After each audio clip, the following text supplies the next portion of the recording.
Hello. You were like, your timing was like, boom, happy Saturday. So I think there's a delay because like I always think our countdowns are a little bit different because I'm always sitting here for just a second before you are on and I can tell that you're still having the countdown because of your face. Oh, okay. Because I'm just hopping along to our little intro because we always do that. So hey, it feels like it's been a minute, but we actually were together last Saturday. We were together last Saturday. It's because this week was incredibly busy. Yes. Really good, but incredibly busy. I had the really cool opportunity. I had a student from my doctoral program, not my student, not my person, but he is in a situation where he has 2 weeks to write his dissertation and get it done. Like he's down to 2 weeks. Something happened with the person that was helping him. And so I met with him because that's what I tell people. If you do quantitative analysis, if we have our data, we can get done fast. Yeah. And so I met with him earlier this week. We ran all of his stuff and I checked in with him this morning and I think we're going to meet the deadline. So yay, that's exciting. I was excited for him. I always want to help people get done. That's such a cool feeling. So for sure. Yeah, well, no, we had a good week. My students were able to not behave like it's almost the week before a week off until like Friday. So I was thankful for that. Good. Ours will be because I still have school Monday and Tuesday. Yeah.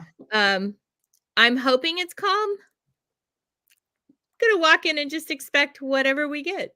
So it's just I think for those of us that are blessed, we forget that it's not always fun.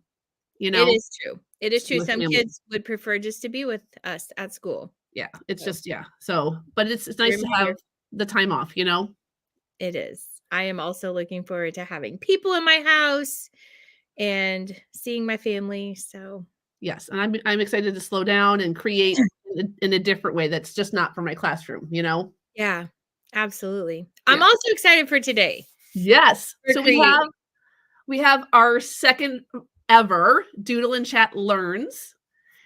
And for those friends that are joining us that are new to Doodle and Chat Learns, Doodle and Chat Learns is when Mandi and I invite, and this is actually it's been past friends, to come back on to Doodle and Chat and teach us something hands-on that's a create to connect activity, so that we can learn from something that they're passionate about or that they love to do.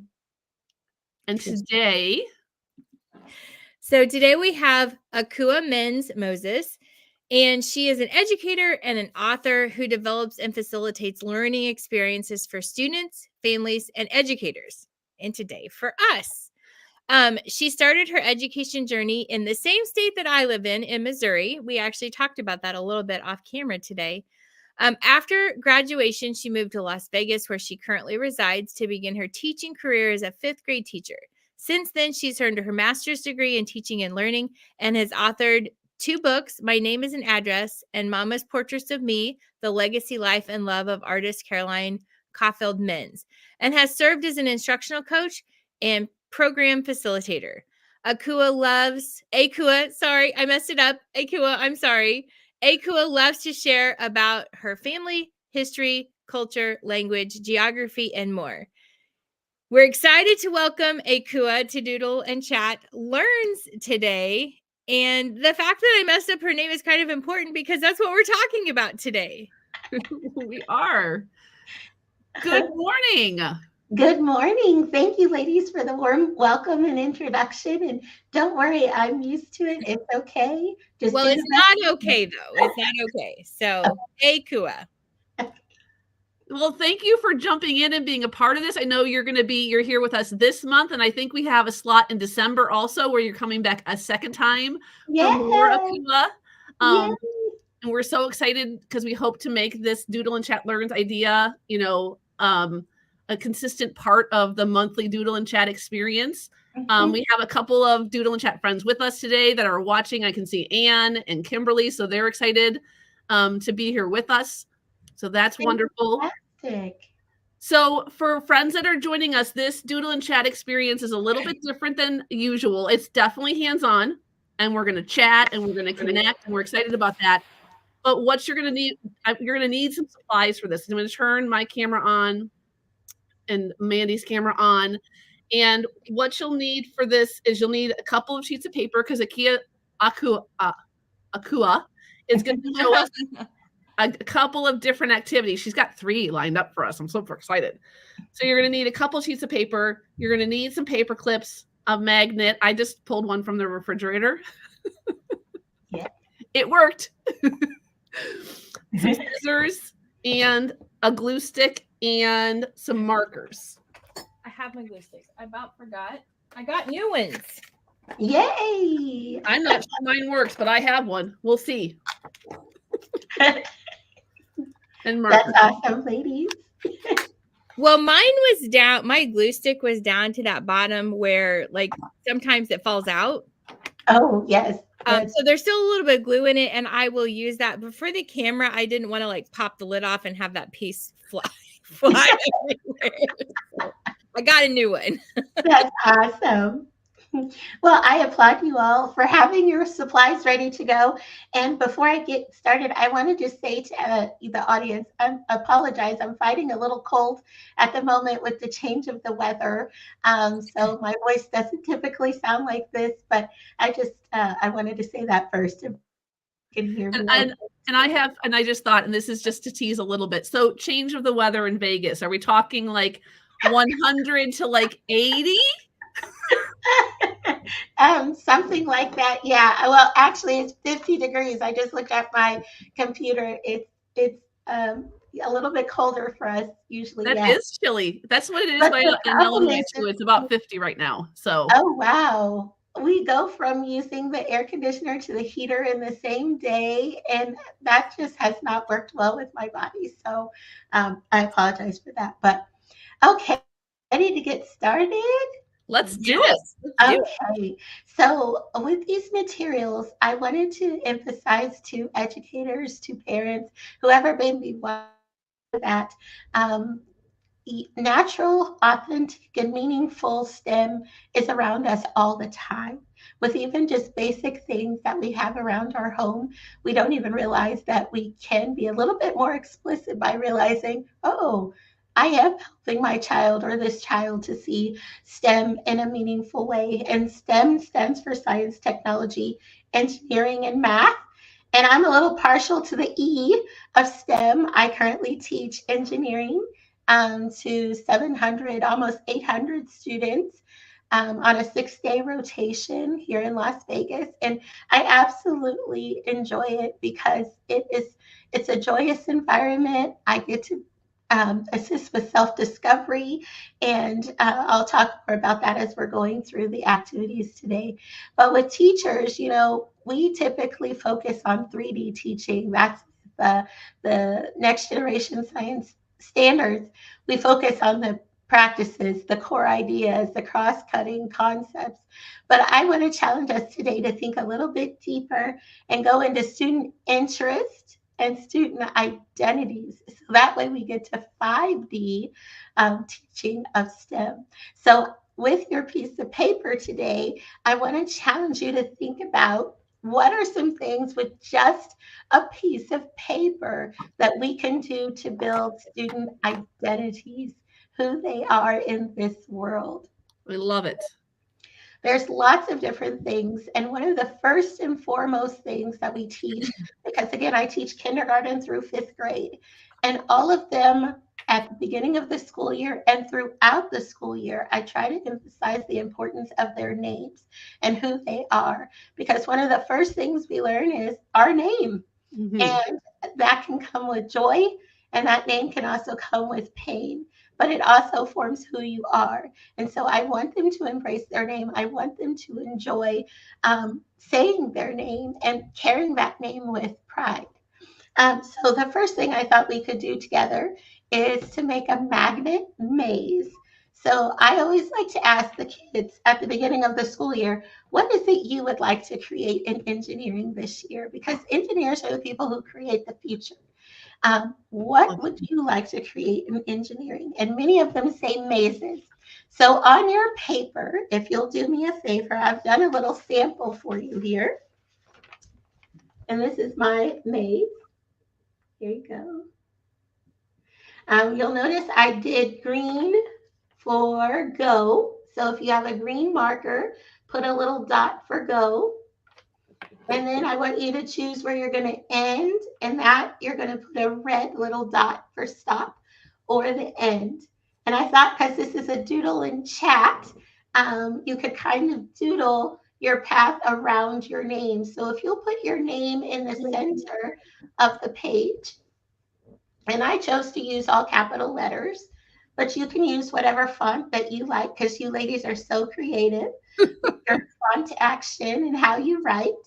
And if you want to put your name in the center of the page, Carrie and Maya, you can do that. Any color. And I like how you chose different colors. And that's awesome because colors have meanings, especially in Ghana, where my family is from. Colors have meanings. And we all have a favorite color. And I like to do open-ended tasks with students. So that way, it's not about the product with me. It's the process and the process of putting it together. So if you can see as we're watching the screen and seeing the two of you create, you're both choosing different fonts. You're both choosing different colors. You put your stop and your go at different places.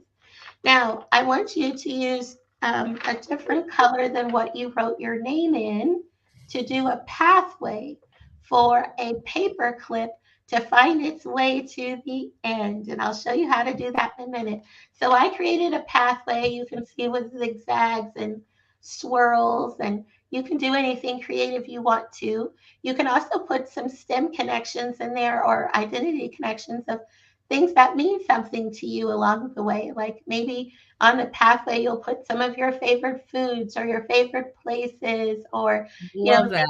describe you, places you've been to, foods, favorite people, I love that. favorite sports or pets or whatever along the pathway. So that way it's kind of a story of your journey through life and the positive experiences that you've had that make you who you are. I didn't do that on my. And I like how you were able to fit your full name there. I almost didn't. I had to be creative. You did amazing. And I see that you like chips and you like to read. I And like as a anything teacher, salty. what'd you say? I like the salty stuff. I'm not a big sweets person. Nice. And I like as the teacher to be able to set the conditions for students to be able to thrive, for them to be able to express themselves and who they are so we can learn from them. Because I like to learn, everyone, as Bill Nye says, everyone you'll ever meet knows something you don't. And so when I walk around the room and I see what students are creating, I can ask them questions and I can show that I see them, I hear them. I like how you're putting these different things. I see a heart on your mug, Carrie. I do love coffee. Coffee. I said I love coffee. I know Mandi does too. Nice. I didn't know if it was for coffee or hot chocolate or tea. Yeah, no, yeah, I like coffee. I'm not a big hot chocolate person, mostly because I don't like sweet hot drinks. I'm trying to think what else. Nice. I've also done one. Here's another example of the same thing with just my initials. So you could see I did my initials big in the center and then the start and the go that you see there. And while you all are doing yours, I'm just going to model for the audience. You can take just a normal paper clip and a magnet and put your paper clip and magnet. And honestly, another thing you can do is put a little person. I just did a little stick figure, if you can see that. I did a Stop it. I love it. And you can be much more fancy, but this is just to show quick. And again, I'm just trying to show like you can use everyday things. STEM isn't something you have to buy. I know Mandi bought new glue sticks, but you don't have to buy STEM. A lot of the things you have laying around, you can just use to be creative and express yourself. So I just used a little Post-it note and attached a little person on a magnet, and I taped it around on a paper clip. And if you take your magnet and your paper clip, and I'm going to start at the start, I'm going to put my magnet behind the piece of paper. And notice now it's staying on there without me holding it. And then I'm going to move my magnet from the back, and I'm going to follow the pathway. Oh, I got off the pathway. I'm going to go back, and I'm going to take my person. Notice my person is moving from the back. And my goal is to take me through the journey of my life. And I'm taking you on the pathway all the way around. And again, you can do this same activity with a story, retelling a story, the events of the story, you know, how we do beginning, middle, and end. We talk about seeing. There's lots of connections that you can make with this. Can you educators think of, oh, look at the swirls. You've made it challenging, Mandi. We have to go around. Oh, that's fantastic. All right, got my person. I like that. You made your person. Now I have to make a person. I haven't swirled yet. Oh, nice. And the first thing we got was your family. That says a lot about how important your family is to you and creating. I see the order there, and you're following your pathway quite great. And I also like how you incorporated words to building students' spelling, their vocabulary, and other students who follow the pathway. Because again, you can switch mazes with a partner. And as you're doing that, oh, I would love to know what you like to read. What's your favorite genre, Mandi? Honestly, I like romance. Okay. My daughter and her sister-in-law / best friend, they were actually best friends before they were sister-in-laws, have a podcast where they talk about romance novels. And so I share that with my girls. Like we will share books. But I also like mystery. I love sci-fi. I love like the world building, you know, where it's a completely different world and they have to set the stage for it. So I love to read fiction. Nice. Yeah. That's fantastic. So I hope you saw as educator or as a parent, if you do this, how those little things that you put on the paper can springboard into conversations. That's one of the things I like to do is plant seeds that can grow into multiple things. And in this case, I learned a lot about you and things that you and I have in common and things that are different. Like I don't like coffee, but I like tea. I do like hot chocolate. Oh, I like your mug. That's cute. Oh, and Carrie, look at you. My path did not go the way I planned it, but I leaned into it. And that's perfect, right? Because we want students to know it's not about perfection. It's about the process. And maybe something even better came out than you ever imagined. Well, Stanley got to be more important than he originally was going to be. So he's probably happy about that. When you were talking about Mandi starting with her family, and I'm like, oh my gosh, this is like a psychology reveal of the importances in our lives. And so that means chips is the first important thing to me. And then my family's at the end, but it's not really. It's not usually. So to be fair, the first word that I wrote was create, because that's what we were doing this morning. Yes. I think I wrote down family third. It just happened that in the path it hit first. So well, I don't mean it to be. It's no judgment. It's okay. I think all of those things are important to you, and I hope that you can see some different connections or extensions to the classroom. Like I said, this could be with a fiction book, This could be with facts that you learn about a polar bear. This could be, there's so many different extensions with the same thing that you could do, and it's a conversation starter. And again, it's not, everyone's is going to look different. And that's our goal, is you don't want everyone's coming out the same way, because that's a recipe, and we're not here to create a recipe, but we're here to create the conditions for people to excel, for our students, our learners, our families, our communities, to be able to express themselves and build in that culture, build in that identity. Because I think that's in Illinois. Yes, I live in Illinois, so that's what I put. Yeah, I got it right. I was worried I was going to draw Indiana, but I'm happy to say I drew Illinois without looking at a picture of it. So I was proud of that.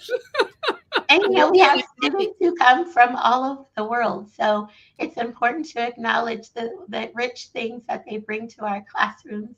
And this is just an open-ended way that you can do that with them. And then again, like I said, you can take this into sequencing and other content standards that you have.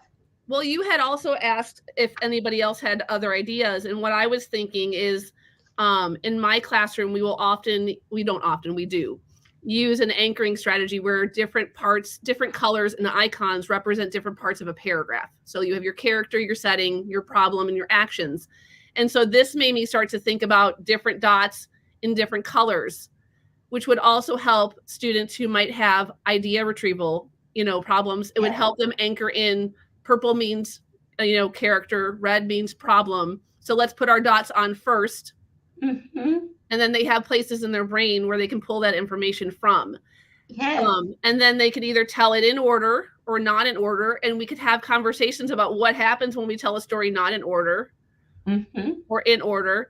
And then the thing I love about the magnet is, even like in a non-STEM room, having the magnet with the person going through, it offers, like, when we're not thinking about what we're supposed to be thinking about and we're sharing, it offers that kind of guided sharing without feeling like I'm having pressure to be on the spot. Do you know what I'm saying?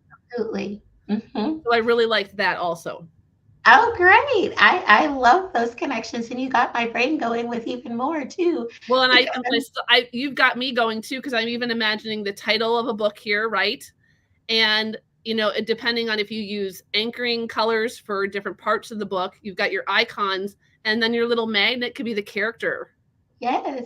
That goes through these things. And so different students could pick different characters that they connected with to tell the story about how that person went through that story. I thought about that too. I love that.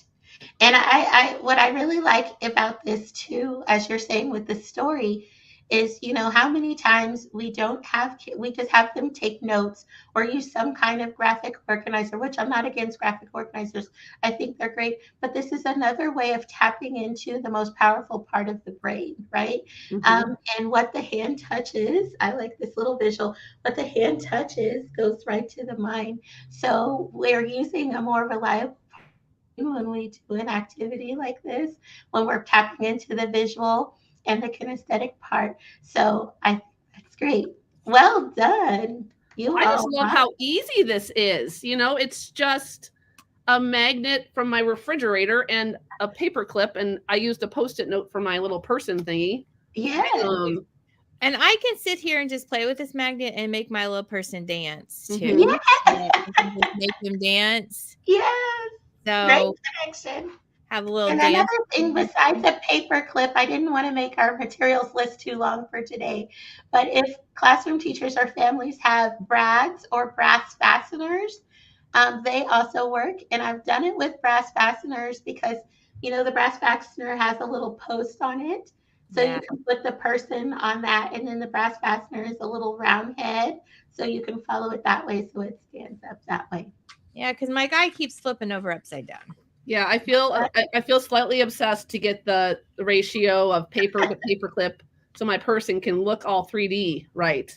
That's another conversation, right? Like, we can talk about how we can make our paperclip person. Yes.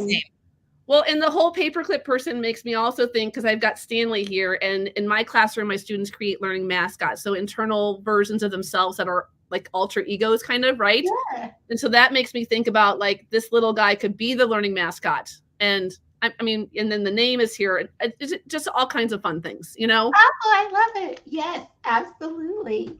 Well done. All right, so shall we grab another piece of paper? Yes. And the next thing I would like to do is a challenge that I got this idea from Chris Woods, Daily STEM, and he gives the challenge of draw a picture using only circles. Only Ooh. circles. And so to make this a little bit, I can talk, here's my example. And again, I just put my name in the beginning, talking about identity and who you are, embracing your name, and forming that. But the way we're going to do is we're going to take the same paper clip that we used for the first activity, or use another paper clip if you have none. And this is the challenging part. The challenging part is you're going to use this to make your circles. You can do different size circles, but we're going to make some big circles. So you're going to take the paper clip and do this carefully because you'll end up breaking a couple. You can bend it. And I find that when you bend it, you're going to want to hold it in the middle and you're going to bend it into an S. Okay, so you're going to bend it so it becomes like that. Yes, well done, Mandi. Right on. We did it. We Yes. did. All right, so you're going to bend this into an S, and then you're going to take one pen or marker or pencil, whatever you have around you, and you're going to put one pen at one end, and then you're another pen at the other end. One of them you're going to hold stationary, and the other one you're going to move around. Okay, so put it on your paper, and you're just going to make a whole paper. Exactly, well done. That's right. You're holding one stationary, and you're moving one around, and you're going to do that all over your paper. Oh dear, this is oh dear. Yeah, because there's more than one way to make a circle. Well, I have to think about which hand I want to use. Yeah. And you can use different colors to make the circles to make your paper beautiful. And with the kindergarten kids, I don't do the paper clip method. I have them trace around a cup to make the circles. And with the older students, I have them use this paper clip method. And they're so amazed that they can make a circle with a paper clip. That there's another way of doing it. So we're making overlapping circles. What's the math word for that, Mandi? Overlapping circles? Yes. The concentric overlapping circles? Oh, concentric circles are when they share the same center. And they go out. So concentric circles don't actually overlap. So we want, see, that's a good way of building in some of the vocabulary of what are we doing here. And also in terms of, seeing my students have a word. I don't know if you ladies have heard your students say, but this is so satisfying. I find that my brain is working overtime though, and I don't know why, because usually I'm a pretty ambidextrous person, but I'm really having a hard time. The right hand is holding in the paper clip, and then the left. It's just, but I like it because it's like you're hitting both sides of your brain, I guess, probably. Yes, exactly. And that's the other part I like about the engineering classroom, because we're building fine motor and gross motor skills.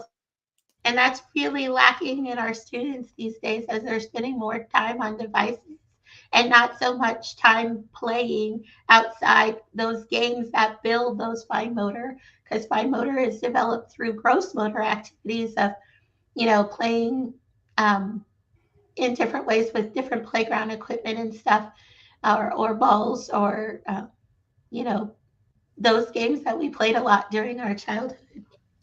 So in the math classroom, we actually have compasses that we use. And actually high school students really struggle even using a compass. And Yes. that is just one-handed. So you put that down and you spin. Yes. And a lot of my students will spin their paper because Yes. they don't even have, as high school students, they don't even have the dexterity to Yeah. spin the Mhm. compass. And so I love, this is challenging. Yes. And I feel like, because I could use a compass one-handed all day long just because I've done it for years. Absolutely. But I love the idea of being able to use a paperclip to do Mhm. this. Mhm. I think this would have been a great activity for my math classroom just for vocab. So I could say build concentric circles.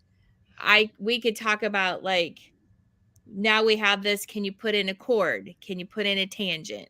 Like, there Yeah. are things that I could do with this activity as an extension especially during our circles unit. Fantastic. Well, and I wanted to add too about what Ekuwah is saying about play. And I think sometimes we also forget about our older students when it comes to the importance of play. And this might just be my setting because I do teach students who have IEPs and have disabilities. But I would argue that it's probably relevant for all students. But we're starting to see in our classrooms, especially this year, that we're hypothesizing that we'll see some of our 8th graders and 7th graders like being really into like putty as a fidget, but then they're bringing in other elements to like run through it and make patterns. And it makes us start to wonder, when students are highly dysregulated at a young age, do they miss that opportunity to build some of those play skills? And I think that, it's just important for us all to lean into play, and that it's not just wasted time when we do that with students, that sometimes we're building skills that they weren't ready for when they were little, or Yes. maybe they just need to tap into it because it's a happy memory that they have when they were younger also. Absolutely. Yeah. Play is the highest form of research, as Einstein says. Yeah. And it's their opportunity to apply the things that they're learning. So we Yes. don't want to say play is a bad thing, because we've done that a lot in education. Oh, we don't have time for them to play. But Yeah. actually, play is where they apply what they learn. So Yeah. I like to set the conditions in my classroom.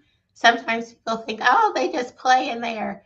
No, because if you really take a look at actually what they're doing, like if you have a good understanding of the standards and what we're required to teach, you'll see it's all embedded within play if you set up the correct conditions for this. So Yeah, with this, oh, go ahead. Sorry. No, I use a lot of board games in my classroom, and I know sometimes my students think that we're just playing a board game, and I'm like, and in my mind, I'm like, oh, no, this is going to pay off way later on for me next week or the next day. And it's actually been an interesting experience for me this year. I have students that do like to play board games, but I find that not as much as students in the past. And what I'm realizing is I think it's not because they don't like the board games. I think they don't have the stamina for it, because play requires, and even board game play requires, so much mental capacity. Like, I have so many of my students this year who really like to retreat into like the single Chromebook games. And I'm really anti that. But this year I've had to shift my thinking a little bit, because I had to say to myself, Carrie, that's where they're at. Like, that 20 minutes of board game play for them was like enormous. It's just a big stretch. Play is a big brain stretch. It takes a lot out of us. And I think it would, if we as educators could do, oh, you know what?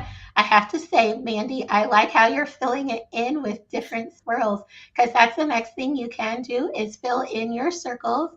I didn't ask people to bring crayons today or colored pencils, or you're doing a fantastic job with your markers. Mostly our Doodle and Chat people, when we say markers, it means like markers. So I bet you Anne and Kimberly didn't just bring a pen.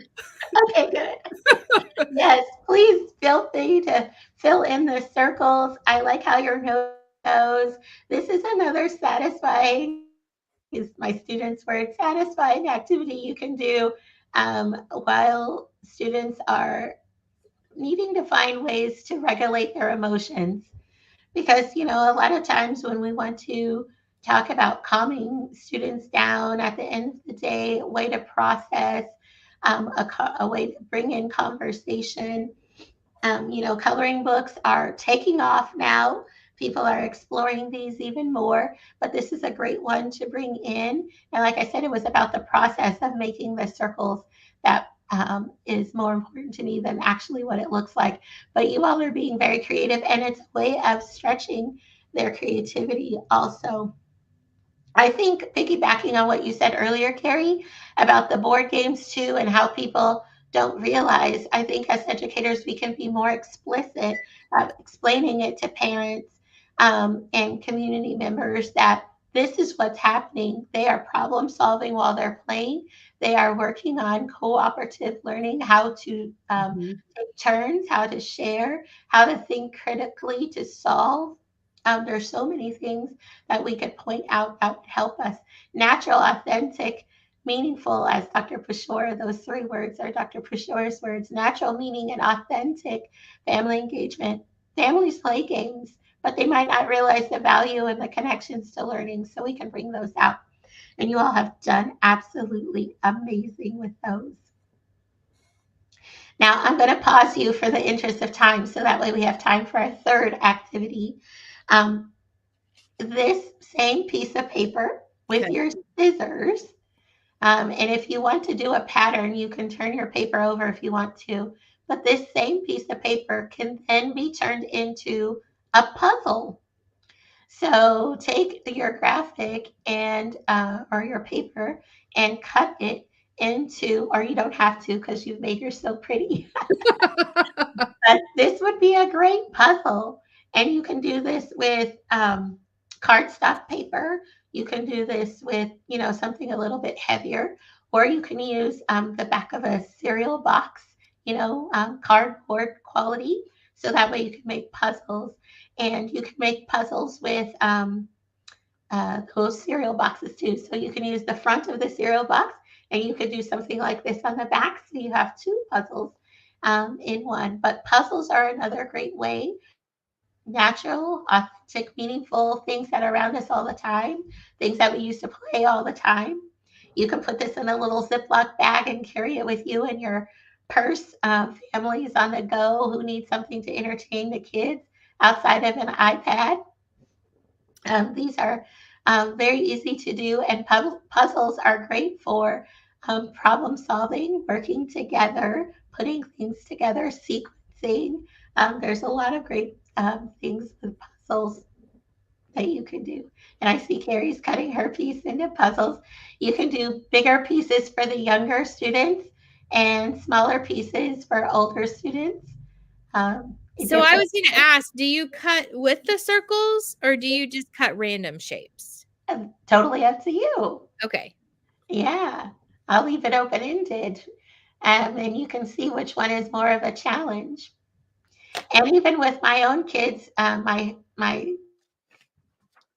of my daughters in high school, my son is now in college. I've left puzzle pieces on the dining table before, and I came back and they had put it together. So you can just drop these little things around and you'll be amazed what kids. And I think it's great when they design their own puzzles. Store-bought puzzles are great for sure, but feel free to make it with what you already have around you. Have fun with learning and creating. And well, yeah, and I was also thinking you could put things on the back of the puzzle piece. So like once people have, figured it out, and you could share, I don't know, little things about yourself or something about a story or. Yes. Yeah. Absolutely. I walked by our library yesterday, and they have 3 different locations where they just have puzzles already laid out that students can just come by and contribute to the puzzle.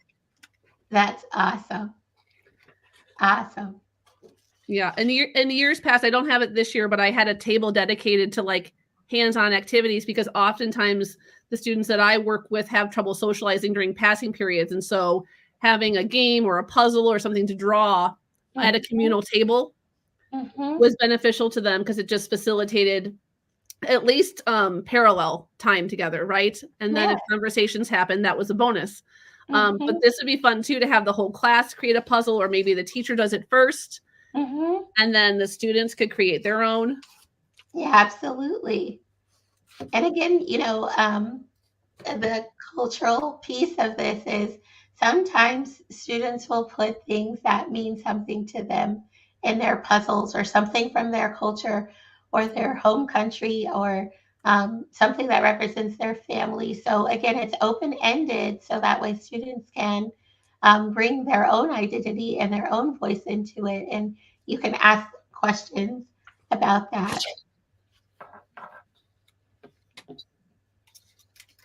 And when you're solving puzzles, it's interesting to see different approaches to solving puzzles. Are you going to start on the outside edge? Are you going to start in the middle? Yes. Do you have to solve the whole thing, or do you solve half of it and then you're like, oh, I get it, and then it's done? Did you cut your circles, Mandi? Do what? Did you cut your circles? I did. Look. So cute. Oh my gosh. So cute. Well done. Pathetic. I don't even know how to put mine together now. This is just based on your name, but you can do many different things with this in the classroom. So well done. Well done. Okay, so should we do our last activity together? Yes. I will do my puzzle later.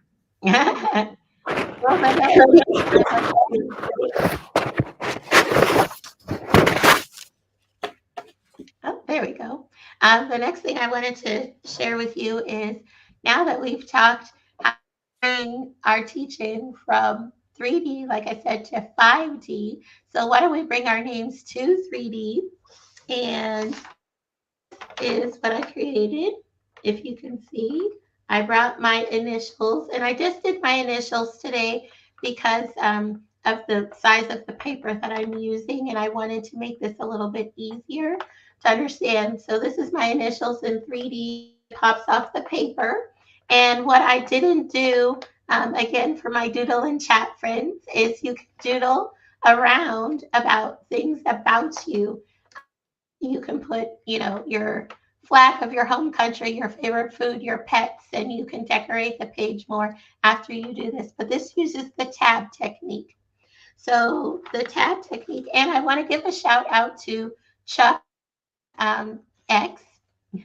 He is an educator I learned this from. And I have to say that, we learn things from each other all the time. I think it's very important that we as educators model that we are learning all the time. I consider myself a constant work in progress. So you're going to take another piece of paper. So for this one, you're going to need 2 pieces of paper. I'm going to take and I'm going to fold it in half.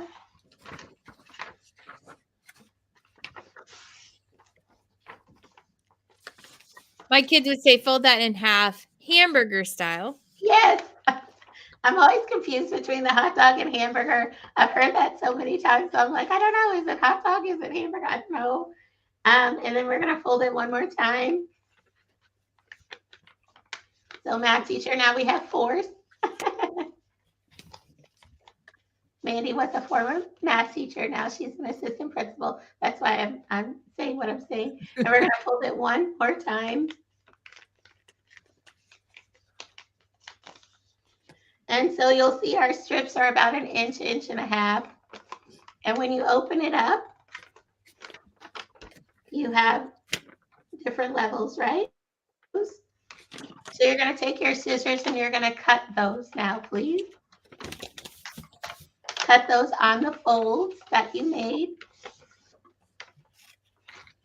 And you don't have to use white paper. I just did that for simplicity today.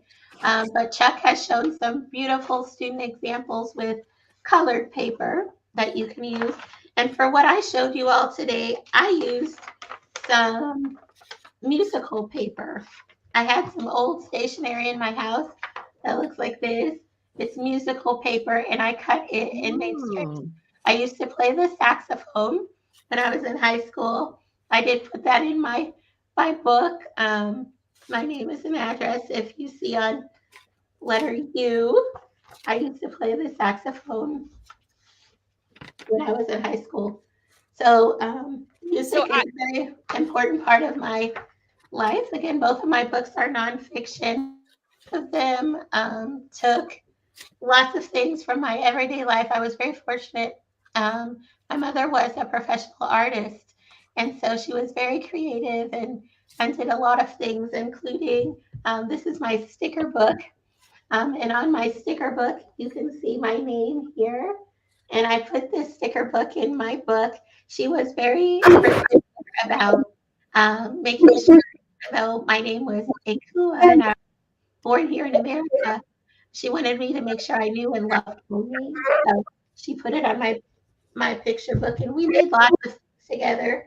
This is my first book my mother made, and that's me, my portrait there. So I'm thankful for that.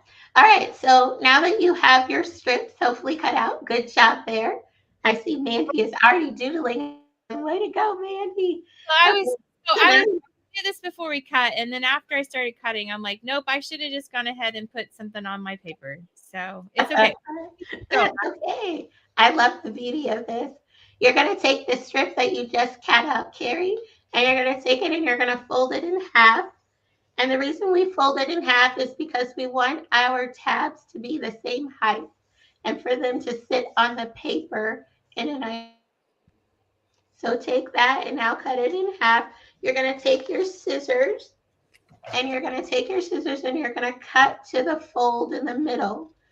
And you're just going to do some, they don't have to be perfectly spaced. I'm just cutting to the fold. I'm not cutting all the way across. Just cut to the fold.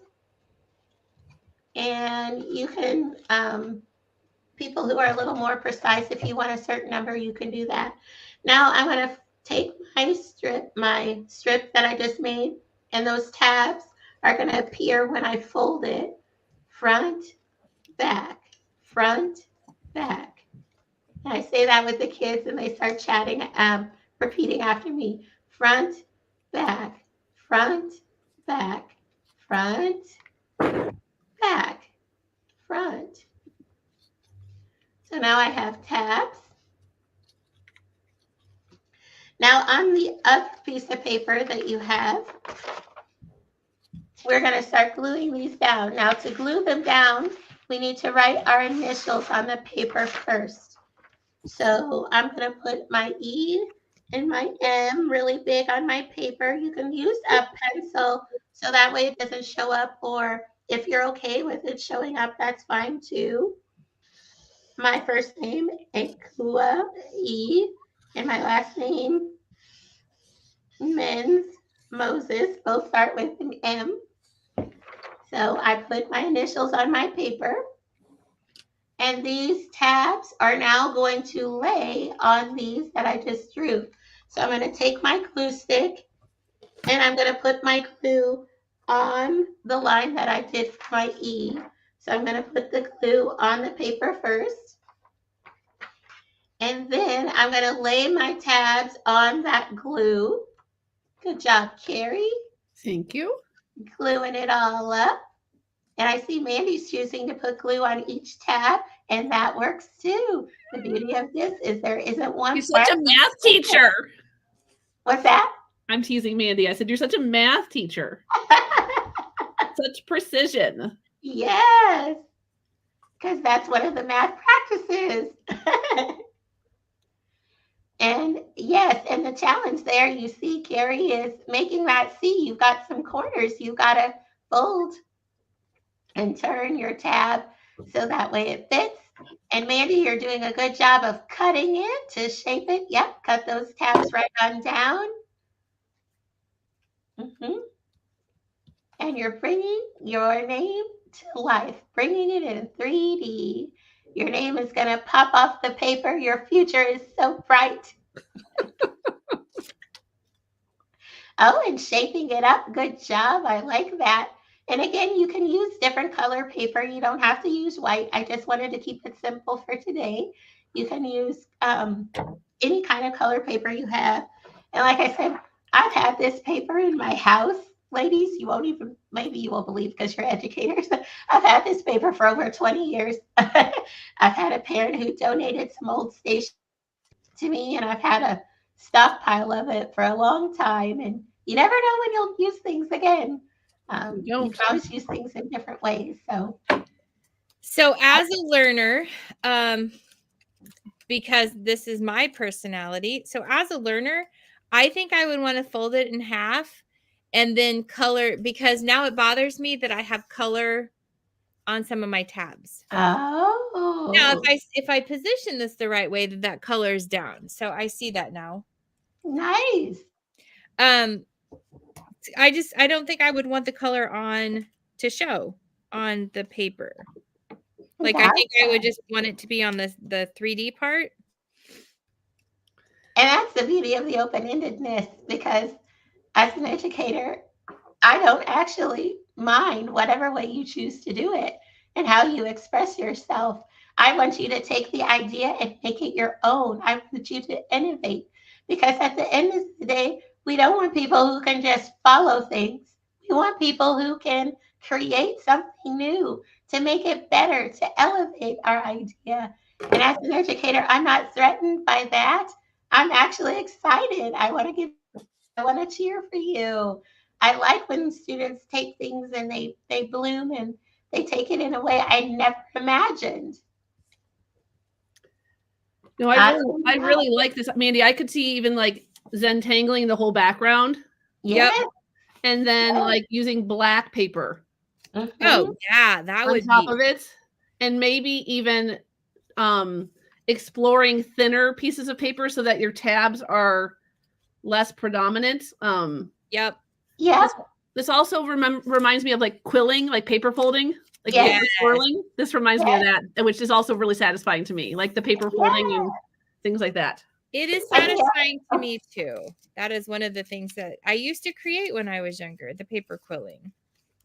I had you fold the strip in half for the ease of explanation. And I like, Carrie, how you noticed that, yes, you don't have to fold the paper in half. You could maybe do a fourth the way, something smaller. But because we're not measuring, and because I wanted them to be all uniform, that's why I said half. And because I want to be inclusive of all students in my classroom, 100%. I try to keep it a little simple. But for you and learners who are able to take things in a different direction, rock on. I just want to give you an entry point. And I think that that's important. Students an entry point, and then step back. Yes. Stop controlling everything.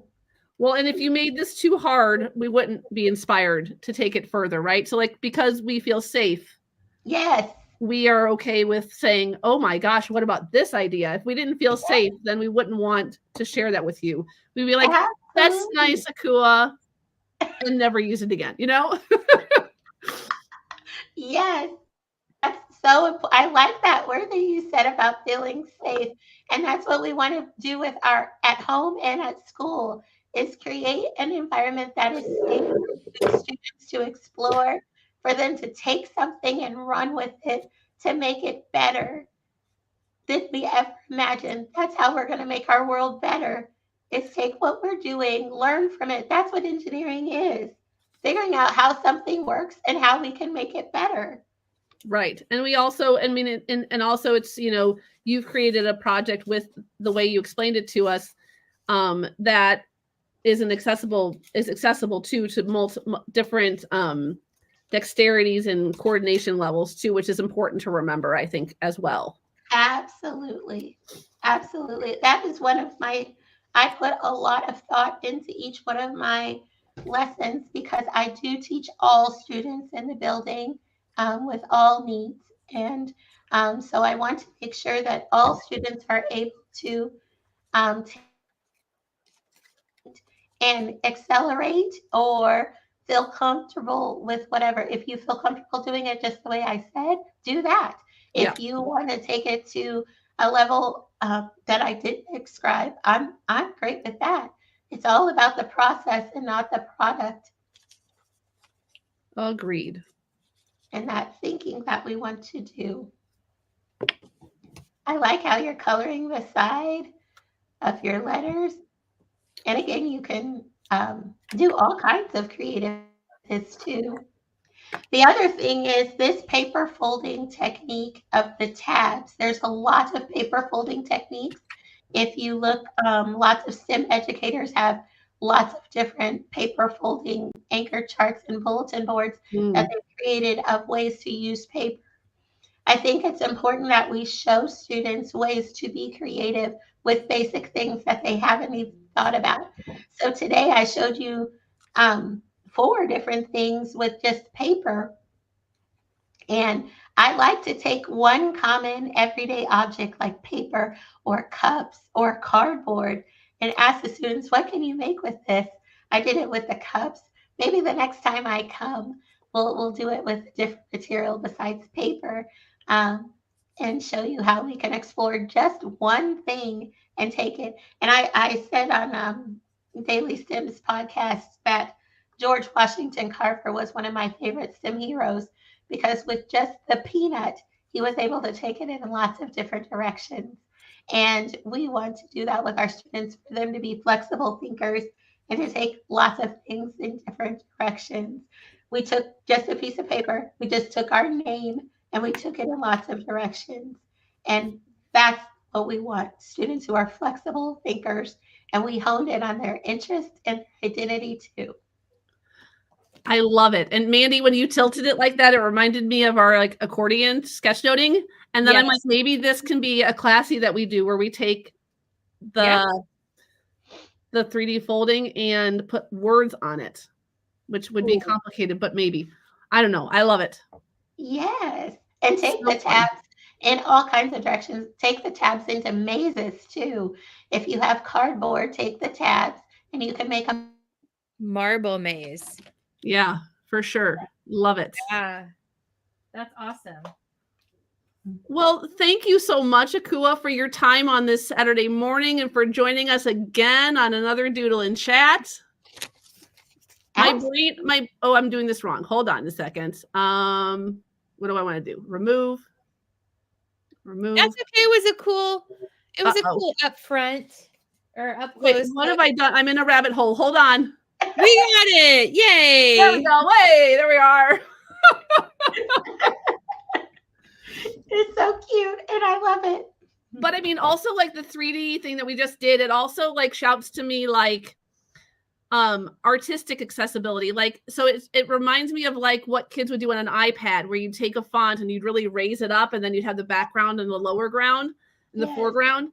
But this is just paper and anybody can do it. It's not, you don't have to have the iPad to make the art, you know? So I don't know. I'm just really like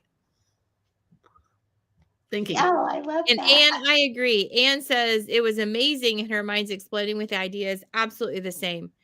Like as a math teacher, I could use every single one of these activities in my class. As a high school math teacher, I could use these. Oh, fantastic. Yes, really rich. What a wonderful way to spend a Saturday morning with you. We're so excited that you were here with us and taught us these new ideas. Thank you so much again. Thank you. Thank you for the opportunity. Thank you for the invitation.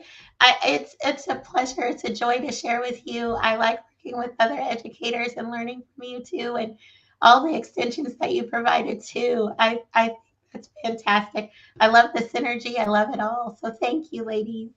You are so welcome. Friends, if you were here with us and you learned, we doodled and we chatted and we learned today with us, snap a picture of what you created and share it out using hashtag Doodle and Chat so the world can see all the fun that we have here every Saturday morning.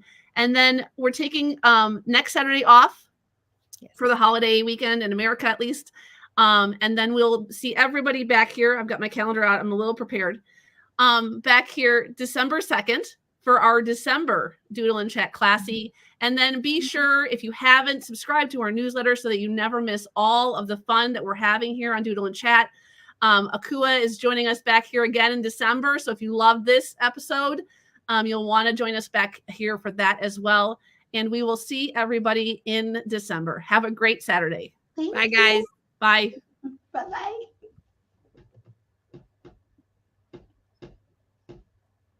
Oh, I have to end the stream. Almost.